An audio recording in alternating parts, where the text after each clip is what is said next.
Hi friends, నమిక రుచి ఛానల్కి స్వాగతం అండి. ఇప్పుడు కోడిగుడ్లు 3, ఒక కప్పు రొయ్యలు, పచ్చి రొయ్యలు క్లీనింగ్ చేసి వేయించి పక్కన పెట్టుకున్నవి, 4-5 వంకాయలు, ఒక టమాటో, అందులోకి 2 మీడియం సైజు ఉల్లిపాయలు ముక్కలు చేసి పెట్టానండి. పక్కన చీరికలు చేసి అందులోకి 4 పచ్చిమిర్చి అవి చీరికలు చేసి పెట్టానండి. ఇప్పుడైతే పాన్ పెట్టి ఆయిల్ వేసుకోవాలి. ఇలా ఆయిల్ వీట్ అయ్యాక అందుట్లో పసుపు వేసుకోవాలి.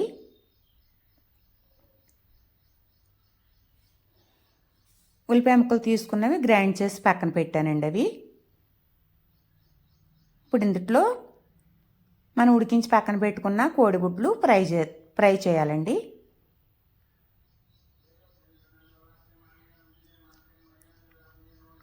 కర్రీ చాలా బాగుంటుందండి, సూపర్, వెరీ టేస్టీ. ఇలా వేయించుకున్న ఎగ్స్ తీసుకుని పక్కన పెట్టుకోవాలి.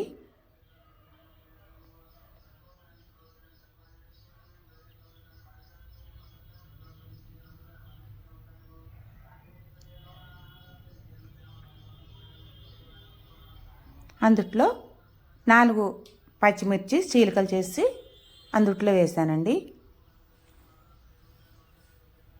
అవి వేగాక నేను గ్రైండ్ చేసి పెట్టుకున్న ఉల్లిపాయ ముద్ద వేస్తున్నాను.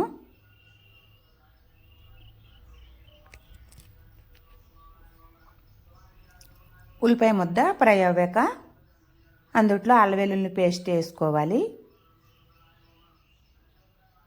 అది కూడా ఫ్రై అవ్వాక నీట్గా కడిగి పసుపు ఉప్పు వేసి పక్కన పెట్టానండి. వంకాయ ముక్కలు అవి వేసాను. ఇవి మగ్గాక అందుట్లో టమాటో ముక్కలు వేస్తున్నాను.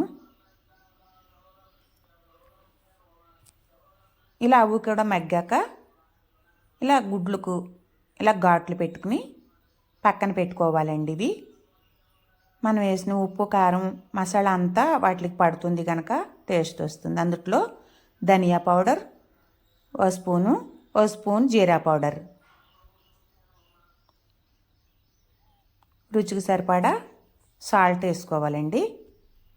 పచ్చిరొయ్యలు కూడా అందుట్లోనే వేసేసాను. పసుపు, కారం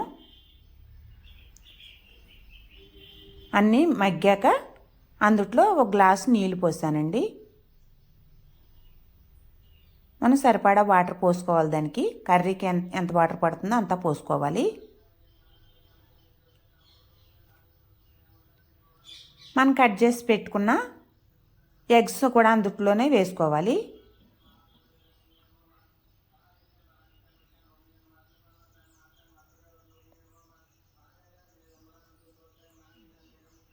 ఓకే ఫ్రెండ్స్, నా ఛానల్ నచ్చినట్లయితే సబ్స్క్రైబ్ చేసుకోండి. పక్కనే ఉన్న గంట సింబల్ క్లిక్ చేయండి. వీడియో నచ్చిందంటే మీ ఫ్రెండ్స్కు షేర్ చేయండి.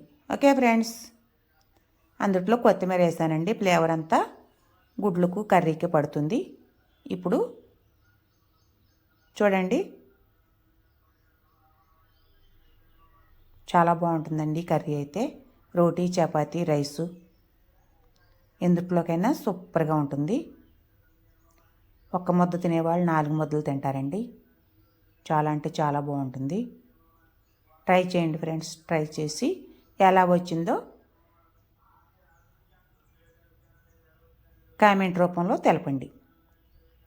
గమగమలాడే ఎగ్గు, వంకాయ, tomato curry ready. Super tasty. Okay friends, నచ్చిందంటే లైక్ చేయండి.